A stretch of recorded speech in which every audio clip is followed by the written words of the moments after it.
Hi all, hope you are fine and safe at your home. Today we are going to begin a new block from our fifth standard portions, and actually it is comparing fractions, which is going to be our seventh block. Upon this block, the first two lessons we will complete it today, and the next two lessons we will discuss on the next recorded video. So on this section comparing fractions, the first two lessons are actually equivalent fractions and simplest form of a fraction. Actually these two concepts are very simple. Let us begin with the equivalent fractions, the lesson 1, equivalent fractions. First of all, I hope all of you have an idea about what are fractions. By definition, fractions are part of a whole. Suppose we got a circular object and we divide it into 3 equal pieces, and you select one piece among them, and you can see this piece, actually it is a part of this whole object. Let it be some cake, then it is a part of this whole object. So that part of a whole, that can be represented as a fraction in mathematics, and usually we represent that fraction by using two numbers, one number divided by another number, and the number that we write on the top, it will be the number of parts we choose. Actually we choose only one part among the total 3 parts. So it can be one part out of 3 equal parts, and this can be represented as a fraction like 1 by 3. Actually it is 1 divided by 3, or it is 1 out of 3 equal parts. And in this fraction, this 1 is called the numerator and this 3 is called the denominator. So that's all about the basics of fraction. What is actually mean by a fraction? Now we are going to discuss about equivalent fractions. Equivalent fractions means, suppose we got a fraction and we need to write that fraction in different other manners. But while we write that fraction in different other manners, the value of that fraction do not change.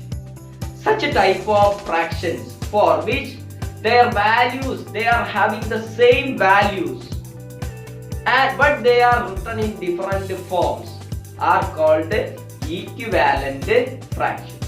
So let us consider an example and discuss how equivalent fractions can be formed. Suppose we got a fraction 2 by 7. If you want the different equivalent fractions of this 2 by 7, the simple thing that you need to do is, you just want to multiply this numerator and this denominator by the same number.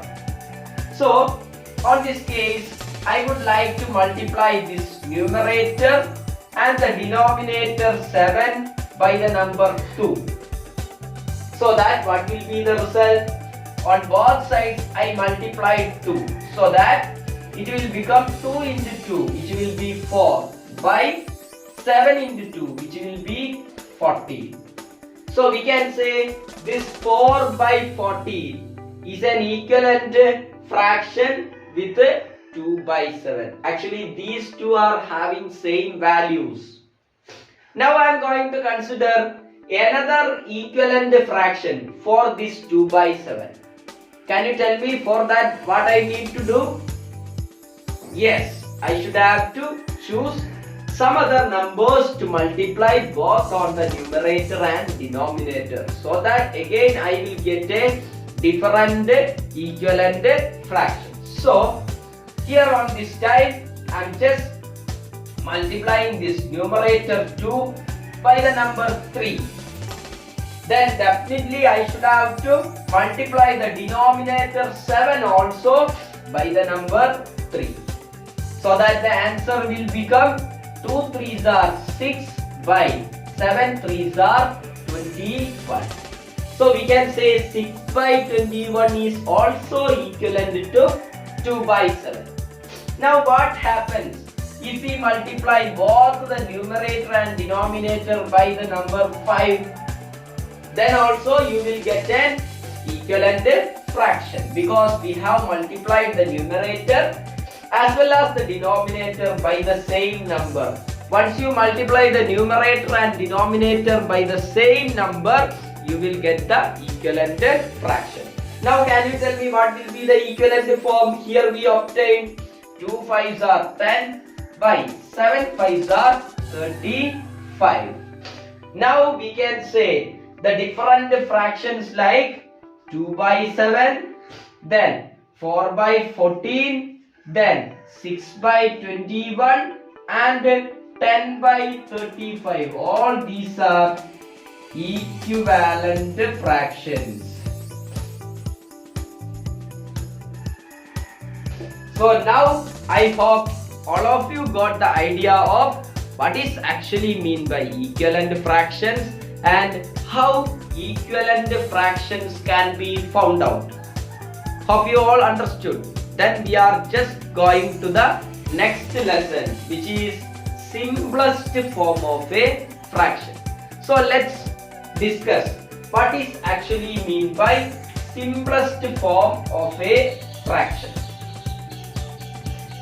So simplest form actually it came, the concept of simplest form actually it came from the equivalent fractions. It would have been told that the same fraction can be written in different other forms without changing its values.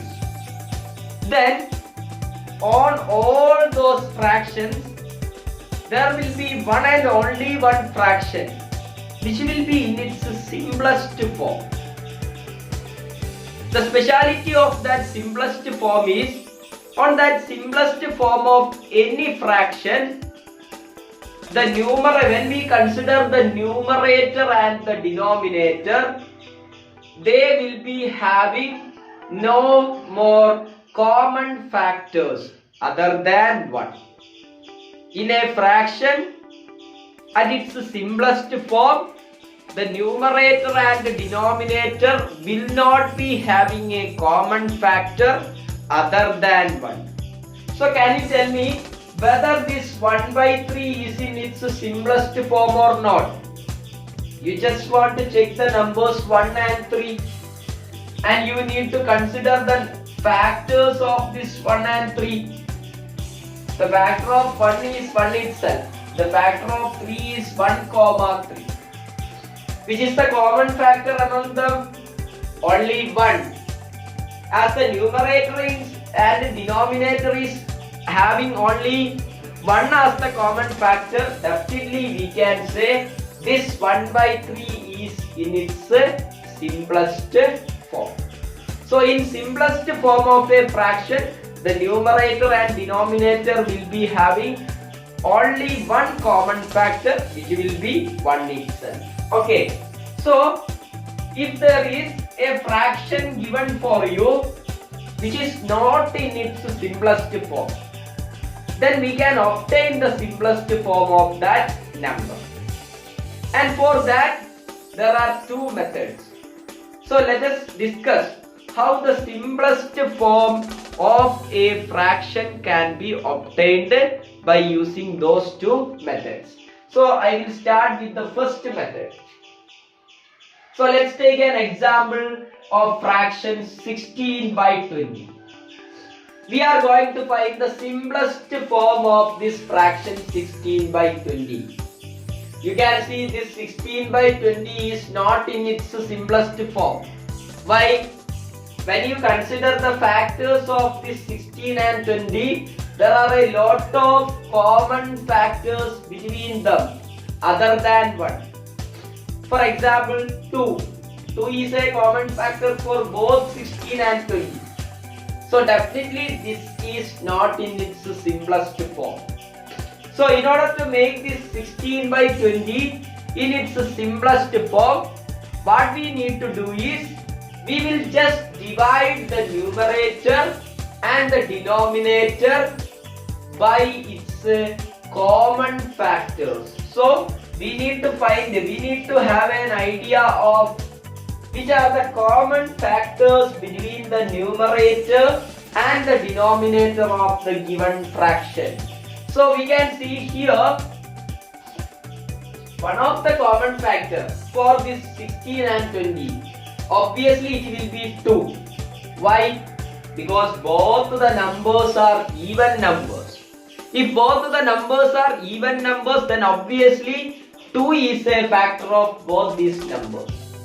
So here, as a first step, I am just going to divide this numerator and the denominator by the common factor 2.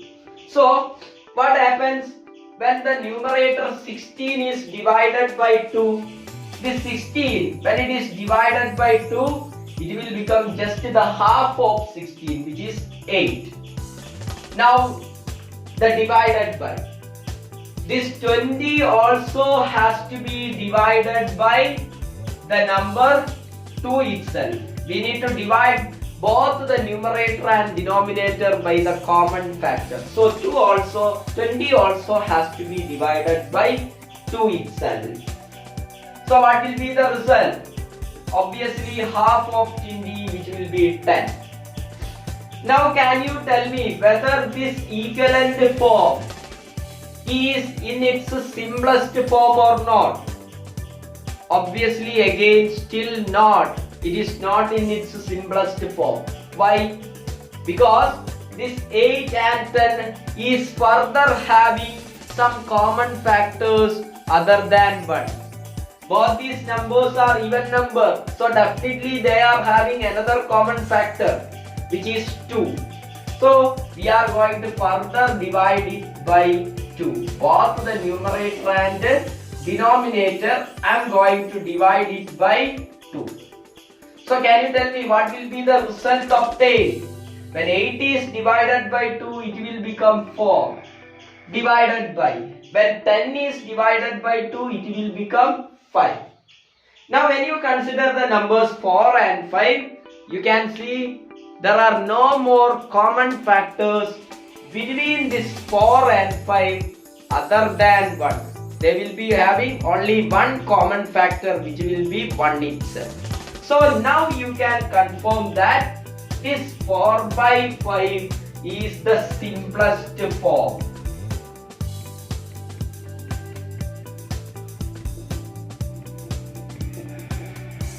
So now I hope all you understood how the simplest form of a number can be found. Now let us check the second method by which we can find the simplest form of number.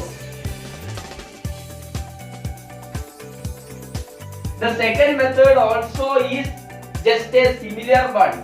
We just want to divide the numerator and the denominator by common factors. But the speciality or advantage of the second method is we will be directly getting the simplest form, because we are dividing numerator and denominator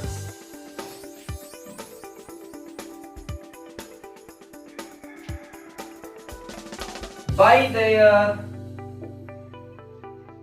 highest common factor. So if you divide the numerator and denominator by their highest common factor, you will directly get the simplest form of that given fraction. So let's recall the example that we have taken already, 16 by 20. We are going to find the equivalent form of this fraction by considering the HCF of the numerator and denominator. The numerator is 16 and the denominator is 20. So in order to find the HCF of 16 and 20, first of all I would like to consider the factors of both numbers. Factors of 16 I am going to consider first. 1, 2, then 4, then 16. This will be the factors of, there is one more, 8 and 16. These are the factors of the number 16. Now you want to tell me which are the factors of 20. 1, then 2, then 4, 5, 10 and finally 20. These are the factors of the number 20. Now you can round the common factors 1, 2 and 4.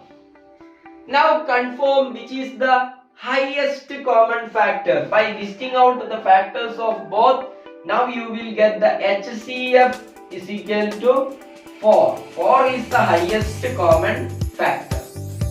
Now once you got the highest common factor, then you will return to the fraction and you will simply divide the numerator as well as the denominator by the HCF. So we should have to divide both the numerator and denominator by the number 4 because 4 is the HCF we got here. Now what will be the output or the result? When you divide 16 divided by 4, you will get 4. And when you divide this 20 divided by 4, you will get 5. So again you got the same answer, 4 by 5. That will be the simplest form.